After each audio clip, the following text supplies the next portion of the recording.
ED, income tax, CBI, DRI, customs, police, NIA, कौन सी CVC, कौन सी ऐसी एजेंसी है जिसका इस्तेमाल खुलेआम नहीं किया जा रहा? सिर्फ अपनी पार्टी वालों के खिलाफ ही नहीं, अपनी पार्टी का तो हाल ही क्या होगा आप समझ ही सकते हैं। भारतीय जनता पार्टी के तो अभी मौका मिला यूपी में, जब चुनाव का टाइम आ गया तो वहां के एससी जो शेड्यूल कास्ट और जो पिछड़े वर्ग के जो वो थे मिनिस्टर, छोड़ छोड़ के भागे और क्या क्या बोल के गए कि हमारा दम घुटता था वहां पे हमारे साथ जो ज्यादती होती थी।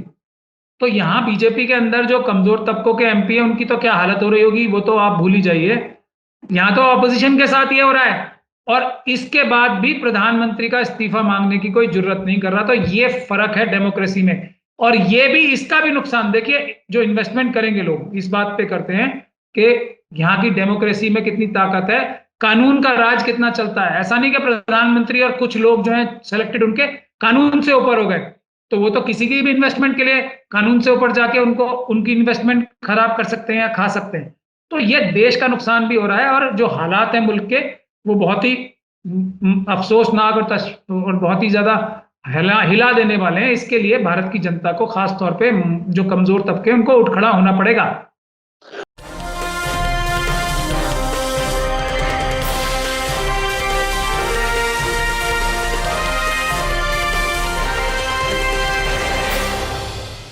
हेलो, नमस्कार, आदाब, सत श्री अकाल और अस्सलाम वालेकुम। मैं हूं मोहम्मद अहमद काज़मी, लेकर आया हूं आपका पसंदीदा कार्यक्रम आपके रूबरू। आज सैटरडे है और हर सैटरडे की तरह हम आज भी सीनियर वकील महमूद प्राचा साहब के साथ हैं। आज जो इशू हम डिस्कस कर रहे हैं वो बहुत ही अहम है, इसलिए भी कि महमूद प्राचा कुछ इश्यूज को जो अदालतों में देखते हैं उससे मुताल्लिक कुछ चीजें ऐसी सामने आ रही हैं जो बहुत ही डरा देने वाली हैं, जिसमें खासतौर पर जेनोसाइड वॉच के एक जो फाउंडर हैं ग्रेगरी केंटन, उन्होंने ये कहा है कि आने वाले 5 साल में भारत में जम्मू कश्मीर और आसाम में जेनोसाइड यानी कत्लेआम हो सकता है। खासतौर पे उन्होंने मुसलमानों के कत्लेआम की बात की है। महमूद प्राचा साहब ने खास तौर पर आसाम को बार बार देखा है, बहुत नजदीक से देखा है। इसके अलावा जो दूसरा इशू है जिस पर हम बात करेंगे वो ये कि यूनाइटेड किंगडम, जिसे ब्रिटेन भी कहा जाता है, आमतौर पर उसे इंग्लैंड भी कहते हैं लोग, वहां की सरकार इसलिए हिली हुई है, वहां के प्रधानमंत्री बोरिस जॉनसन के उन्होंने गार्डन पार्टी की और उसमें कोविड के जो गाइडलाइंस होते हैं उसको फॉलो नहीं किया गया। उनकी पार्टी के खुद मेंबर्स उनके दुश्मन हो गए, हो सकता है वो उन्हें इस्तीफा देना पड़े। जबकि भारत में क्या कुछ हो रहा है, किस तरह से रैलियां हुई हैं और उन रैलियों को अपनी रैलियां पूरी करके दूसरी तरफ से ऑर्डर करा दिया गया कि अब रैलियां नहीं होंगी, अपोजिशन के लोग भौचक के रह गए। इन दोनों इश्यूज पर महमूद प्राचा साहब से बात करेंगे। प्राचा साहब, वेलकम है आपका। मीडिया स्टार वर्ल्ड को आपने वक्त दिया। आप सबसे पहले जो मैं समझना चाहूंगा वो ये जेनोसाइड का जो फोरकास्ट किया गया है। जेनोसाइड एक बहुत बड़ा इंसानी मसला बन सकता है, पूरी दुनिया के सामने एक गैर मामूली किस्म की एक वाकया होगा अगर ऐसा हुआ। आपको क्या लगता है कि इस फोरकास्ट में कितनी हकीकत है, क्या कुछ हो सकता है और इससे कैसे बचा जा सकता है, क्योंकि आप उस रास्ते को भी दिखा सकते हैं लोगों को? देखिए, इसमें सबसे अहम बात यह है कि ये जो रिपोर्ट्स हैं इनमें, और अभी स्टैंटन साहब के, ग्रेगरी स्टैंटन साहब के बाद जो जीनोसाइड वॉच के फाउंडर हैं, उनके अलावा जोआन ई मेंडेस हैं, उनका अभी एक इंटरव्यू आया है और उन्होंने ये कहा है कि इंटरनेशनल कम्युनिटी को, एंड ये स्पेशल रिपोर्टर हैं यूएन के जेनोसाइड रोकने के, उन्होंने ये स्टेटमेंट दी है कि इंटरनेशनल कम्युनिटी को और यहां तक कि यूएनएससी को भी, यूनाइटेड स्टेट्स जो यूनाइटेड नेशंस की सिक्योरिटी काउंसिल को भी इंडिया में जीनोसाइड रोकने के लिए कदम उठाने चाहिए। इन हालात तक जो मनुवादी ताकतें हैं और जो मनुवादी फोर्सेस हैं वो मुल्क को ले गई हैं और उसके लिए बहुत सारे कारनामे हो रहे हैं। आप लोगों ने देखा, पूरी दुनिया देख रही है कि जिस तरीके से मॉब लिंचिंग जिस तरीके से अलग अलग तरीके के लॉज लाए गए अलग अलग बीजेपी की स्टेट्स में, कर्नाटक में, यूपी में, गुजरात वगैरह दूसरी जगहों पे, जहां पे रिलीजन के लिए, कन्वर्जन के लिए के खिलाफ, जिसमें सिर्फ और सिर्फ एक पर्टिकुलर कम्युनिटी निशाना रही, मुस्लिम, और बाकी माइनॉरिटीज क्रिश्चियन, सिख और बौद्ध भी। और उसके बाद जो लेटेस्ट है उसमें आपने जो जो धर्म संसद के नाम से मुल्क के 3 हिस्सों में, छत्तीसगढ़ में और उत्तराखंड में और दिल्ली में धर्म संसद करके बाकायदा भारत का संविधान खत्म करके और हिंदू राष्ट्र बनाने की बात कही। उसके बाद जो ये एक मुस्लिम जो ख्वातीन हैं उनके लिए पहले सुली डील्स और उसके बाद बुली बाई ऐप बनाया गया, और अभी एक नया चैट बॉक्स जो क्लब हाउस के नाम से एक नया सोशल मीडिया का प्लेटफॉर्म हुआ है, उस पे एक चैट भी आप लोग देख रहे होंगे, सब लोग देख रहे हैं कि किस तरीके से किस तरह की कत्लेआम, रेप और मर्डर करने की बातें आरएसएस के फॉलोअर्स जो अपने आप को बता रहे हैं कि हम तो आरएसएस के भक्त हैं, किस तरीके से इस तरह की बहुत ही ऑर्गेनाइज तरीके से ना सिर्फ उनके कार्डर्स काम कर रहे हैं, बल्कि जो मनुवादी मानसिकता के आम जो बाशिंदे भी हैं या सिटीजन्स भी हैं, उनके अंदर भी एक बाकायदा ऑर्गेनाइज तरीके से उनकी जहन साजी की जा रही है या उनको मेंटली तैयार किया जा रहा है मुसलमानों को ना सिर्फ जीनोसाइड करने का, बल्कि उनकी ख्वातीन का रेप करने का, मतलब उनको बहुत ही ज्यादा, और उनकी बोलियां लगा के इस तरीके से जो कारनामे किए जा रहे हैं। अब इसके 2 एस्पेक्ट हैं, जैसा मैं हर बार बताता हूं। पहला है कि ये जो हिंदू राष्ट्र का कॉन्सेप्ट है और जो इनका इलेक्शन जीतने का कॉन्सेप्ट है कि मुसलमानों के लिए आर्टिफिशियल रीजन से, झूठे बहानों से नफरत पैदा करो, ताकि एक आदत पड़ जाए लोगों को और एक एटमॉस्फेयर ऐसा बन जाए कि ये नया नॉर्म बन जाए, मतलब लोग इसके आदी हो जाएं कि मुसलमानों को मारा जा रहा है, मुसलमानों की ख्वातीन के साथ ये हो रहा है। लेकिन इन लोगों का असली निशाना मुसलमानों के बाद दूसरी माइनॉरिटीज, एससी, जो सिख, क्रिश्चियन, बौद्ध हैं, सिखों के खिलाफ और क्रिश्चियंस के खिलाफ आप देख ही रहे हैं, उतने ही जुल्म और ज्यादती उसी शिद्दत से होने शुरू हो गए मनुवादी मानसिकता के आरएसएस के लोगों द्वारा। और उसके बाद ऑर्गेनाइज तरीके से शेड्यूल कास्ट और शेड्यूल ट्राइब पे भी हमला होगा। उसकी भी कई मिसालें आप लोग देख सकते हैं। नागालैंड में देखा आपने कि किस तरीके से कि वहां पे अभी फर्जी एनकाउंटर हुआ उसमें, जिसमें दर्जन से ज्यादा लोग मार दिए गए, और उसकी आसपा की प्रोटेक्शन लेके आर्मी के जो गिल्टी ऑफिसर्स थे उनके खिलाफ अभी तक कार्रवाई भी नहीं हो रही। उसी तरीके से छत्तीसगढ़ में आप देख रहे हैं ट्राइबल्स को नक्सलवाद के बहाने से किस तरीके से बेदर्दी से आम ट्राइबल्स को मारा जा रहा है। तो ट्राइबल्स का ये हाल है। शेड्यूल कास्ट कम्युनिटी के साथ आप देखिए इस तरीके से मास लेवल पे नहीं हो रहा है, लेकिन इक्का दुक्का अगर अलग अलग केसेस को देखा जाए तो सबसे ज्यादा शेड्यूल कास्ट और शेड्यूल ट्राइब के साथ जीनोसाइड हो रहा है। लेकिन जीनोसाइड की डेफिनेशन में शायद वो इसलिए नहीं आता कि एक साथ नहीं हो रहा है, एक साथ धमकी नहीं दी जा रही, मगर इंडिविजुअली हर गांव, हर शहर, हर कस्बे में, हर स्टेट में शेड्यूल कास्ट और शेड्यूल ट्राइब के साथ डेली के डेली ज्यादती हो रही है और उनके साथ उनको दबाया जा रहा है, उनके साथ अत्याचार किया जा रहा है। उसी तरीके से ओबीसी जो है उनके खिलाफ भी बाकायदा प्लानिंग करके रिजर्वेशन से उनके राइट्स छीने जा रहे हैं, और जो नौकरियां प्राइवेटाइजेशन हो रहा है उसमें उनकी नौकरियां बिल्कुल सरकारी भी और गैर सरकारी भी छीनी जा रही हैं, और लेटरल एंट्री और इस तरह की बहुत सारी चीजें करके तो एससी, एसटी, ओबीसी और माइनॉरिटीज के खिलाफ एक बड़ा महाज जो हिंदू राष्ट्र बनाने वाले हैं उन्होंने तैयार कर लिया है। और उसमें सबसे पहला निशाना, हालांकि वो सबसे ज्यादा नुकसान नहीं होता है मुसलमानों का, मैं इस बात को अभी भी आपसे कह रहा हूं, लेकिन दिखाया इस बात के लिए जाता है क्योंकि एक नया नॉर्म या एक नई आदत डालनी है लोगों को कि लोगों की हत्या हो, औरतों के साथ रेप हो, उनका ऑक्शन किया जाए, जैसा कि मनुस्मृति के जमाने में होता था, वो दोबारा से शुरू किया जाए। उसके लिए ग्राउंड तैयार हो रहा है। अब इसका जो मुल्क को नुकसान होता है वो देखिए। अब ये सिर्फ मनुवादी मानसिकता के लोगों का यही नहीं है कि इंडिया में ये सब जुल्म करने हैं या भारत में ये जुल्म करने हैं। चाइना देखिए, अब आप यूएनएससी का आज जो ये इंटरव्यू आया है, मैं बहुत इससे शॉक्ड हूं और इससे बहुत नुकसान होगा जॉन ई मेंडेस का, कि उन्होंने एक यूएनएससी को, यूनाइटेड नेशंस की सिक्योरिटी काउंसिल से भी अपील की है कि उसको इंटरवीन करना पड़ेगा।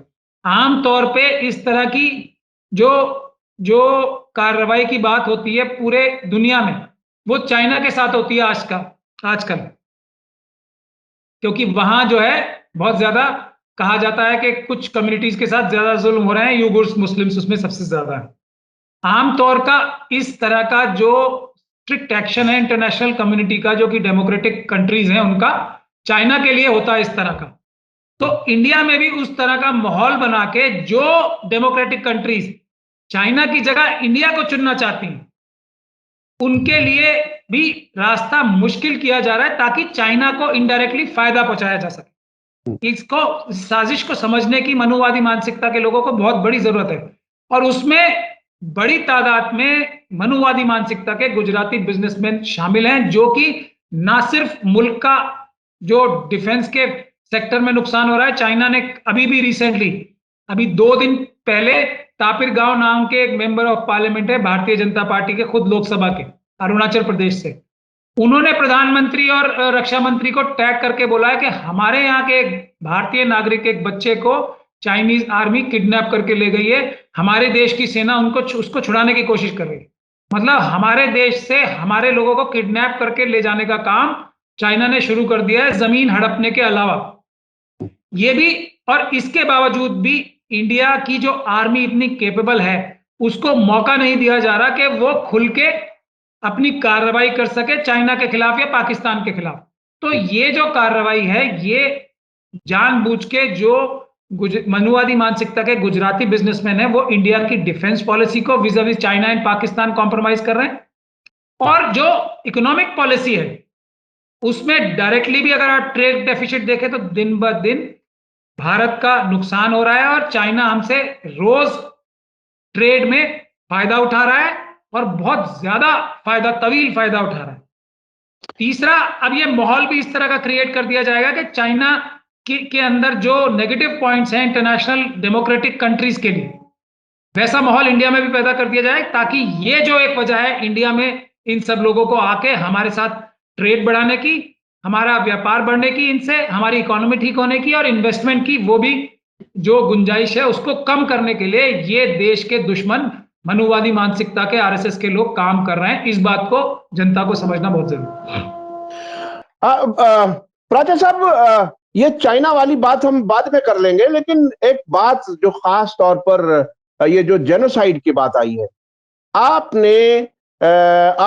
मुल्क के तन्हा शख्स हैं जिसने देश में मॉब लिंचिंग जिस वक्त अरूज पर थी, उस वक्त आपने सेल्फ डिफेंस की बात कही। सेल्फ डिफेंस के लिए लाइसेंस, हथियार किस तरह से लिए जाएं, क्या हो। अब जबकि जेनोसाइड का एक बाकायदा वार्निंग आ गई है, ऐसी वार्निंग आ गई है जो रवांडा में हुआ था, उससे पहले उन्होंने ये फोरकास्ट की थी, और कई जगह म्यांमार के लिए भी फोरकास्ट की थी, अब भारत के लिए फोरकास्ट है। अब आप क्या कहते हैं कि सेल्फ डिफेंस के लिए क्या कुछ करना चाहिए, क्योंकि वो एक बहुत ही अहम बात है। क्या कुछ है, क्या कुछ किया जाए, ये मैं समझता हूं लोग इस वक्त जानना चाहेंगे, जब जेनोसाइड की वार्निंग बिल्कुल सर पे आ चुकी है। देखिए, हमें एक चीज और करनी है। मनुवादी जो लोग हैं, जो आरएसएस के लोग हैं, वो तो मुल्क को बर्बाद करने पे तुले ही हैं, और वो उनके मकसद हैं, मकासद हैं कि वो अपने जाती फायदे के लिए मुल्क को तो तबाह करने पे तुले ही हैं, और मुल्क के टुकड़े कराने के लिए भी तुले हुए हैं इस काम पे। तो अभी उसका लेटेस्ट एग्जाम्पल ये है कि जो जम्मू कश्मीर जो अगमुट कार्टर के साथ जोड़ दिया गया था, उसको जो अब स्टेटूट खत्म करके उसको यूनियन टेरिटरी बनाया गया है, तो उसको हार्ड पोस्टिंग बता दिया गया है जम्मू एंड कश्मीर को। मतलब आईएएस और आईपीएस ऑफिसर जो अगमुट कार्टर के वहां जाएंगे, और हमारे जो होम मिनिस्टर साहब हैं, वो उसको कश्मीर को बता रहे थे कि शांति स्थापित करने के लिए, और शांति स्थापित हो गई है वहां पे स्टेटूट खत्म करके, आर्टिकल 370 खत्म करके, लेकिन उसको अब अभी हार्ड पोस्टिंग बता दिया गया अगमुट कार्टर के लिए। तो ये इनके कारनामे हैं। अब इससे जो असली बात समझने की निकल के आती है वो ये है कि हम अपने देश के संविधान के ऊपर विश्वास, खास तौर पे एससी, एसटी, ओबीसी और माइनॉरिटीज का खत्म नहीं होने देंगे। इसके लिए हम कोई ना कोई रास्ता सोचते रहते हैं और दिन रात जद्दोजहद में लगे रहते हैं। तो जब इस तरह के हालात पैदा हो गए हैं, जबकि यूनाइटेड नेशंस के जो स्पेशल रिपोर्टर हैं जीनोसाइड के, वो वार्निंग दे रहे हैं, और जो जीनोसाइड वॉच के जो फाउंडर हैं वो वार्निंग दे रहे हैं, तो दहशत का माहौल तो एससी, एसटी, ओबीसी और माइनॉरिटीज में फैलना ही है, खासतौर पे एससी, एसटी और माइनॉरिटीज में। तो लोगों का विश्वास इस हालात में भी संविधान से ना उठ जाए, तो हमने जब हमारी सारी इंस्टीट्यूशंस, कोर्ट भी जिस तरह की आजकल, उसमें भी 4 जजेस का मैं एग्जांपल बार बार देता हूं कि वो खुद ही कह चुके हैं कि हम मजबूर हैं, हमारे ऊपर दबाव है, तो उसके कोर्ट के बाद क्या। तो इन हालात में भी संवैधानिक और कानूनी तरीके क्या हो सकते हैं अपनी हिफाजत करने के लिए, उसका रास्ता हम इसलिए बताते हैं कि लोगों का विश्वास किसी भी हालत, किसी भी कीमत में संविधान से ना उठे, और लोगों को यह पता लगे कि संविधान में अब भी इतनी ताकत है कि वो बावजूद मुश्किलात के हमारी हिफाजत कर सकती है, हर एक मजलूम की हिफाजत कर सकती है। उसीलिए हम कह रहे हैं कि ये पूरा कानूनी तरीका है। लोगों को आर्म्स लाइसेंस अपने जो जो एरिया के रिस्पॉन्सिबल ऑफिसर्स हैं, खासतौर पे शेड्यूल कास्ट, शेड्यूल ट्राइब और माइनॉरिटीज के लोगों को अप्लाई करने चाहिए, और जस्टिफाई करना चाहिए कि हाँ, हम लोगों को असली खतरा है इन मनुवादी ताकतों से, जिनकी पुष्टपनाही आजकल जो सरकार में कुछ कुछ लोग बैठे हैं, रोग एलिमेंट्स भी हैं, और जो पॉलिटिकल लीडरशिप भी है आजकल की, वो उनकी मदद कर रही है। तो हमें अपना राइट टू सेल्फ डिफेंस, जो राइट टू लाइफ है, एक तरह से 21 है आर्टिकल, उसके अंदर की सबसे अहम बात है जान बचाने के लिए, तो आर्म्स के लाइसेंस अप्लाई करने चाहिए सारी माइनॉरिटीज को, सारी एससी एसटीज को। और एससी एसटीज के लिए तो ये, जैसा मैंने पहले भी कहा कि जो रूल्स हैं SC ST prevention of atrocities act में, उसमें रूल 3 और 4 में देखा जाए तो उसमें साफ लिखा हुआ है कि जहां जहां schedule caste, schedule tribe community को खतरा है, उनको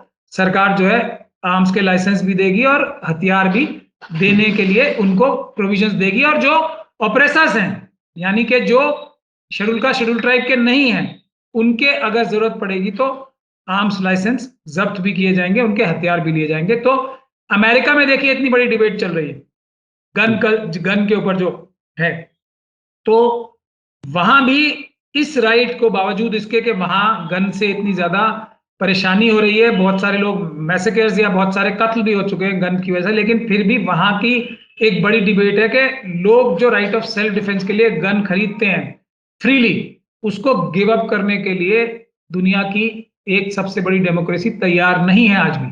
तो गन लेना सेल्फ डिफेंस के लिए, किसी के ऊपर हमला करने के लिए, किसी को नुकसान पहुंचाने के लिए नहीं, अपनी हिफाजत के लिए, ये एक डेमोक्रेटिक कॉन्स्टिट्यूशनल राइट है। उसके लिए एक प्रोसीजर है कानून में, राइट टू सेल्फ डिफेंस, आत्मरक्षा की भी बंदिशें और बाउंड्रीज हैं, उसके अंदर रह के जब तक खतरा है तब तक ही आत्मरक्षा का राइट रहता है, नहीं तो वो क्राइम बन जाता है। तो वही हम लोगों ने एक पहले भी की थी, और हम आज भी उस बात को दोबारा रिपीट कर रहा हूं मैं कि ये हमारा संवैधानिक और कानूनी रास्ता है। अगर हमारी जान को खतरा हो तो गन लेना और दूसरे हथियारों के भी लाइसेंस लेना, ये हमारा कानूनी रास्ता भी है और एक हमारा कानूनी एक अधिकार भी है जो संविधान ने हमें दिया। मैं अपने दर्शकों से बता दूं कि ये वीडियो जब हम आप तक पहुंचाते हैं तो उसमें महमूद प्राचा साहब का ट्विटर हैंडल भी हम लिखते हैं, आप उनसे राब्ता भी कर सकते हैं इस सिलसिले में जो प्राचा साहब ने बात कही है। अब मैं चलता हूं उस तरफ जहां ब्रिटेन के प्राइम मिनिस्टर को इस्तीफा देने का एक तरह से माहौल बन गया है, और उनकी गलती यह है कि उन्होंने गार्डन पार्टी की थी और उसमें कोविड के जो नॉर्म्स हैं, जो जो एसओपीज हैं, उसको उन्होंने फॉलो नहीं किया था। और इस तरफ हमारे यहाँ भारत में बाकायदा रैली हुई, और कई जगह प्रधानमंत्री जी ने इस हद तक कहा कि जब मैं हेलीकॉप्टर से आ रहा था तो लोग इतने आ रहे थे कि अभी तक यहाँ नहीं पहुंचे, इस हद तक उन्होंने पटना में एक बार कहा। तो इन पाबंदियों के बावजूद जहां प्रधानमंत्री जी खुद अपने सामने भीड़ देख करके बहुत खुश होते हो, इसमें और उसमें क्या कुछ फर्क है, आप कैसे देख रहे हैं? देखिए, ब्रिटेन भी एक डेमोक्रेसी है, पार्लियामेंट्री डेमोक्रेसी है, और वहां डेमोक्रेसी, हालांकि इंडिया सबसे बड़ी डेमोक्रेसी है, तो वहां और यहां में फर्क आजकल बहुत ज्यादा हो गया है। वैसे भी फर्क रहता है, लेकिन आजकल जब से पिछले 7 साल से हमारे मनुवादी मानसिकता की एकदम डायरेक्ट सरकार आ गई है, वैसे भी इनडायरेक्टली तो उन्हीं की मानसिकता की रहती थी पहले भी सेंटर में। तो कंपैरिजन देखिए, जो बोरिस जॉनसन साहब हैं ब्रिटेन के प्रधानमंत्री, उन्होंने इनविटेशन दिया कुछ मुट्ठी भर लोगों को कि आप आए गार्डन में और अपनी अपनी ही लिकर लेके आए, शराब भी अपनी अपनी लेके आए और सब मिलके पिएंगे। लेकिन पार्टी हुई गार्डन पार्टी, उसमें इनविटेशन क्योंकि प्राइम मिनिस्टर ऑफिस से गया था, तो कोविड वायरस की जो गाइडलाइन है उसका उल्लंघन करके, यानी कि उनके उसके बरखिलाफ गया था। तो इस बात का बहुत बड़ा इशू बन गया कि प्राइम मिनिस्टर जो कि जिसको देख के पूरा मुल्क वैसा ही आचरण करेगा या वैसे ही अपनी अपनी कारगुजारी करेगा, काम करेगा और कानून का पालन करेगा, तो उसने ऐसा बैड एग्जाम्पल सेट किया, तो उसका इस्तीफा होना चाहिए इस बात के लिए सिर्फ। और बहुत बड़ी उनकी अपनी अंदर पार्टी के अंदर से ही मुखालफत इस बात की हुई कि ऐसा प्रधानमंत्री जो कि कथनी और करनी में फर्क हो, जिसकी जो देश का कानून कोविड वायरस का नहीं मान रहा है, उसको इस्तीफा देना चाहिए, वो प्रधानमंत्री बनने के लायक ही नहीं है। और उसके बरक्स हमारे प्रधानमंत्री साहब इस बात को बड़ी तोखी के साथ और अपने आप को बहुत इंपॉर्टेंस बता रहे थे कि मैंने इनविटेशन, अब रैली क्या होती है, उसमें प्रधानमंत्री का नाम लेके इनविटेशन ही तो दी जाती है। लाखों लोगों को बुलाया, उनको कोरोना से के एक्सपोज कराया। ये तो कुछ मतलब ये लाखों लोग नहीं थे, गार्डन पार्टी में कितने 50-60 लोग आए होंगे। लाखों लोगों को बुलाया बगैर, और ये 50-60 लोग सब अपने पूरे मास्क और पूरी सैनिटाइजर वगैरह सबका इस्तेमाल कर रहे थे। प्रधानमंत्री की रैली के लिए वो और उनकी पार्टी बुला रही है लोगों को, लाखों लोग आए, उसका एडवर्टीजमेंट कर रही है कि देखिए मुझे देखने इतने सारे लोग आए कोविड वायरस के बावजूद। और ये एक तरह से और इनविटेशन दे रहे हैं और एनकरेज कर रहे हैं, इसको बढ़ावा दे रहे हैं कि और भी लोग इस तरह आए मुझे देखने के लिए। तो इसमें कितना बड़ा फर्क है जमीन और आसमान का। लेकिन यहां कोई उनके खिलाफ चू भी नहीं करता, और अपनी खुद की पार्टी ने वहां तो बगावत कर दी इस बात पे, और यहां तो अपोजिशन पार्टी भी कुछ नहीं कर पाती। तो ये बहुत बड़ा फर्क है, ये है मनुवादी मानसिकता। और बोरिस जॉनसन साहब के लिए तो आगे सुनिए क्या हो गया।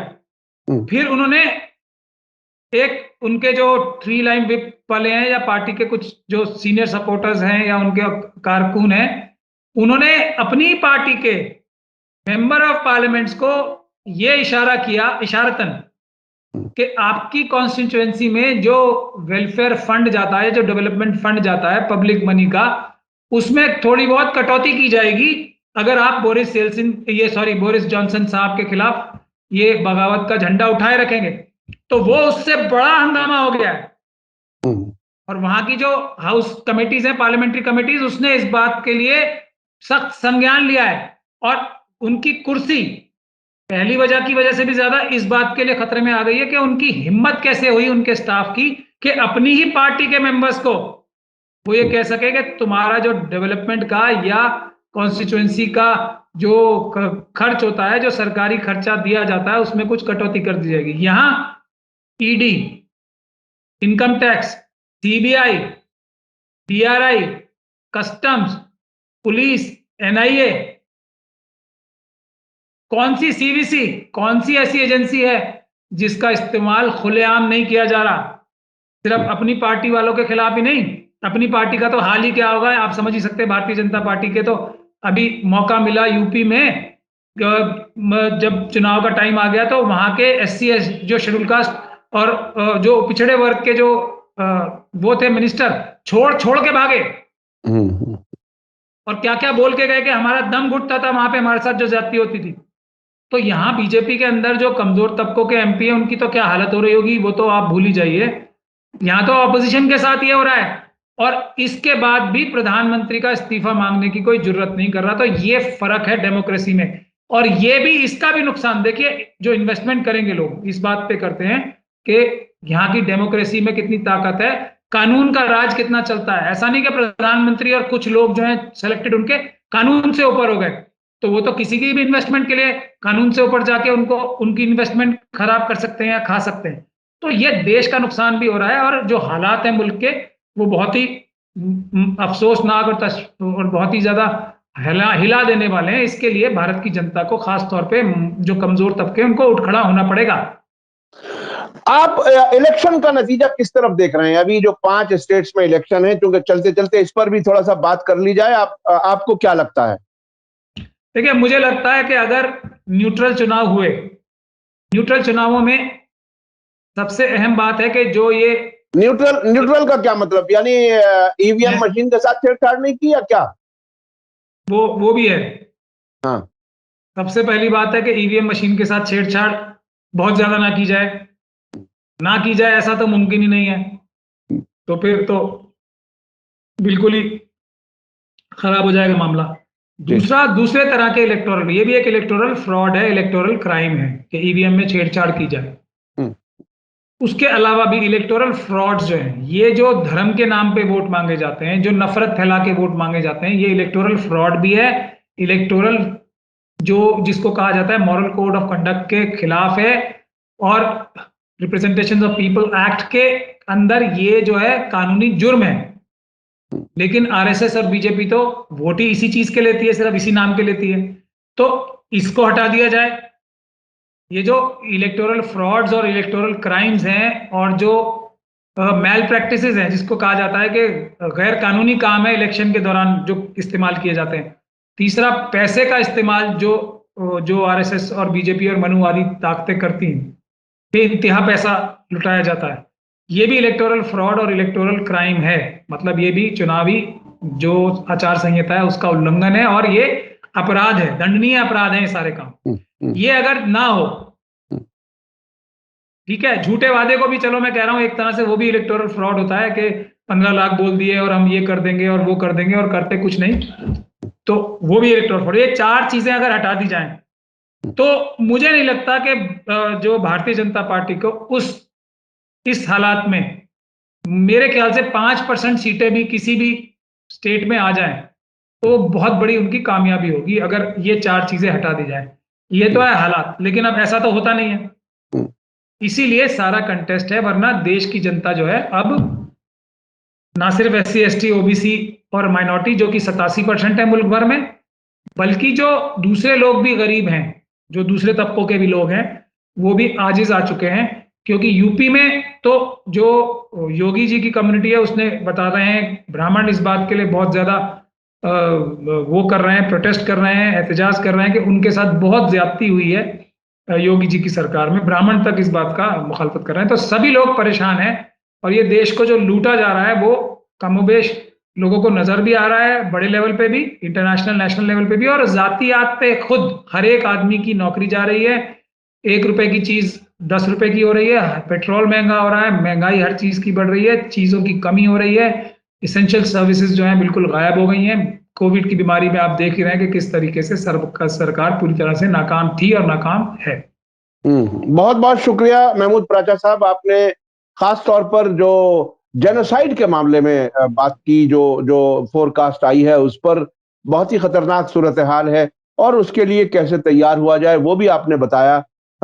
सेल्फ डिफेंस के लिए क्या कुछ करें वो बहुत ही अहम है। चूंकि हमारे जो दर्शक हैं वो आपको बहुत ही तवज्जो से सुनते हैं, मैंने इसलिए इसका जिक्र किया। इसके बाद जो आपने बताया कि अगर ठीक ठाक रहा और इलेक्टोरल फ्रॉड्स ना हुए तो बीजेपी को 5% भी सीटें नहीं मिलेंगी। ये सूरत हाल है देश में, सभी लोग परेशान है। अब तो ब्राह्मण भी परेशान है उत्तर प्रदेश के। ये इस सूरत में सियासत का मंजरनामा क्या होगा 10 मार्च के बाद, ये हमारे आपके सबके सामने होगा। फिर बात करेंगे किसी और खास मौजू पर महमूद प्राचा साहब के साथ। इसी के साथ मुझे दीजिए इजाजत। धन्यवाद, शुक्रिया, जय भारत, जय हिंद। मीडिया स्टार वर्ल्ड के और वीडियो देखने के लिए हमारे चैनल को सब्सक्राइब करें और सीधे नोटिफिकेशन पाने के लिए बेल आइकन दबाएं। और अगर हमारी खबर सच्ची और अच्छी लगे तो अपने व्हाट्सएप, इंस्टाग्राम, फेसबुक और ट्विटर अकाउंट पर जरूर शेयर करें।